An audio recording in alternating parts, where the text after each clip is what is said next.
Things you've written about quite a bit recently has been mobile telephone usage. Tell us your views on that, and how do you persuade government and the scientific community and the business community that that is an area worthy of investment? So yeah, I've been vocal about the potential link between mobile phone usage and brain cancer, not because I'm the world expert on it, but simply because it seems to me wrong that we don't know what causes this terrible cancer. So brain cancer is the most aggressive of all cancers, and like you were told earlier on, it kills more children than any other cancer. With those sort of figures, surely we should be putting a lot of effort into finding what causes brain cancer. I am confused by the literature on mobile phones. I'm sure you guys are all confused about it. And this is why you're confused about it. You're confused about it because every week it comes out a conflicting report. One week it causes cancer, next week it doesn't cause cancer. I mean, how do you know? So I believe that we need to put in some significant funding to try and answer the question. It's as simple as that. But Charlie, brain cancer existed before mobile phones. How do you respond to that? Oh, that's very easy to respond to. So the fact is that not everyone who gets lung cancer is a smoker. Not everyone who gets brain cancer is a mobile phone user. There are many different causes of cancer. So there are many different reasons why people get brain cancer, not just because of EMR, electromagnetic radiation exposure. What we need to show, and what is being shown unfortunately, is that with the introduction of mobile phone technology, has there been a corresponding increase in the number of cases of brain cancer? And we can't even answer that question. If you speak to the scientific community, some people say it's increasing, other people say it's not increasing. If you look at the Central Brain Tumour Registry of the US, it says it's increasing. If you look at the figures from out of Australia, it's not increasing. If you look at the UK figures in children, it's increasing. If you look at the UK figures in adults, it's not increasing. We're all confused. You know, we can't even come to an agreement about whether brain cancer is becoming more prevalent or not. There's one paper out of the US, I've got it here, just in case anyone wants to know the reference.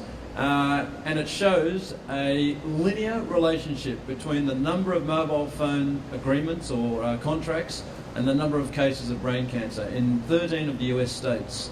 It's a very well written paper, and it shows a very clear linear relationship between the two. So, I mean, I think there is some evidence at least for us to be worried about it and to demand more research. Andrew, would you like to respond to that? Well, first I'd like to say that the Cancer Council is not funded by the telephone industry, so just to make that clear. But I actually think that the debate about mobile phones and brain cancer has been going on for some time, and it's really become a distraction. Look, there is a very close relationship between fat consumption in different countries and the incidence of breast cancer as well, but we know that the consumption of fat does not cause breast cancer when you come down and measure those things at the individual level. I don't believe it's possible to design a study that's affordable that proves definitively that mobile phones have no effect on brain cancer whatsoever.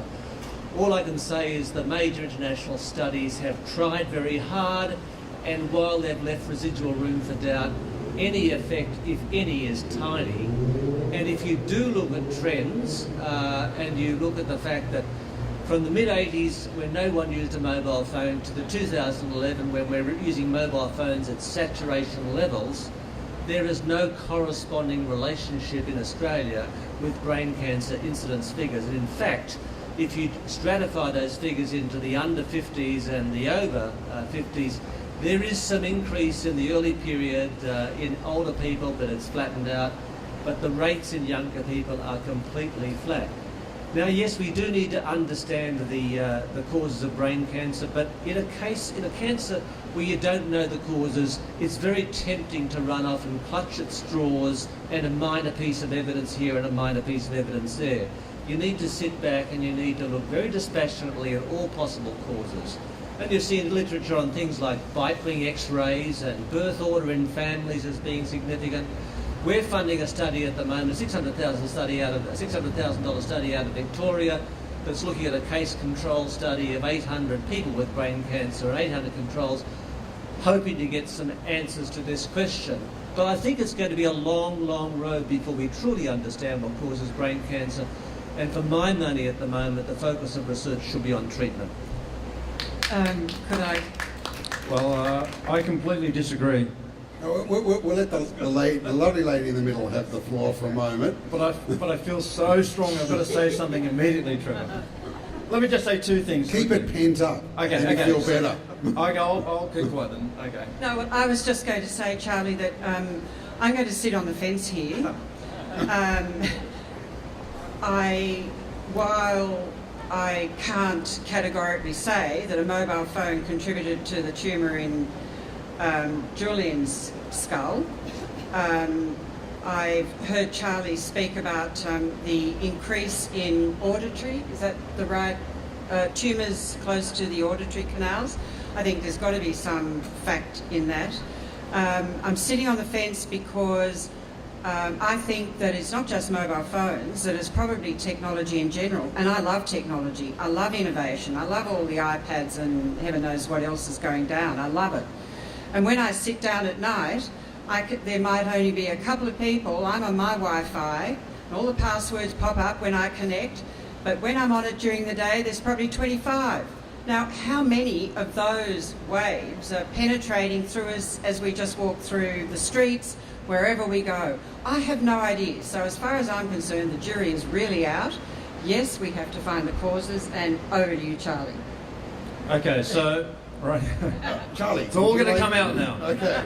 Okay, so the first issue, is it an insurmountable problem to find the answer? And is it financially not worthwhile? And the answer is absolutely not. From the Danish cohort study published last year, November last year, they looked at over 400,000 people. It's a longitudinal study. They've got this captured audience. And there were two major flaws in the Danish cohort study. Okay, so those of you who don't know it, it came out and said there's no link between mobile phones and brain cancer, and it had followed their patients for more than 13 years on the average. So it was very, very good. There was two major flaws in it. The first was that they included many mobile phone users in the non-user group. In fact, two of the largest groups of mobile phone users were included in the non-user group. How crazy is that? So these were 207,000 people who were mobile phone users, but they subscribed their phones through their companies. So they were company mobile phone users. They were included in the non-user group. They should have been completely kept out of it. And the other group were the kids who were less than 18 at the time of registration. So if you were less than 18 at the time of registration, 17 years of age, and you were a subscriber to mobile phones, so that means you could have been using a mobile phone for 5 years, plus the 13 years of the study, 18 years. So an 18-year-old girl who had been using her phone at heavy usage for 18 years was considered a non-user.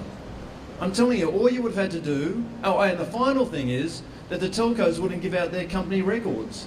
So the telcos wouldn't tell these scientists how much people were using their phones. So there are two very, very easy ways of making that study a robust study. The first is to make sure that non-users truly are non-users. And the second thing is to get the telcos to come out and say, you can de-identify the people, get the telcos to come out and say, this is how much they use their phones. It takes all the recall bias out of the study. So a robust study, well-designed, telcos cooperating, and non-users really are non-users, you're going to get an answer. I think you will get an answer. But this is one for the WHO, isn't it? It's beyond an individual country, certainly beyond the population size of Australia to conduct that research. Yeah, I think so. That might be so, but it's the politics of the situation too, isn't it? I mean, I don't think we can avoid thinking about how powerful the telcos and other large international companies pull a lot of our strings.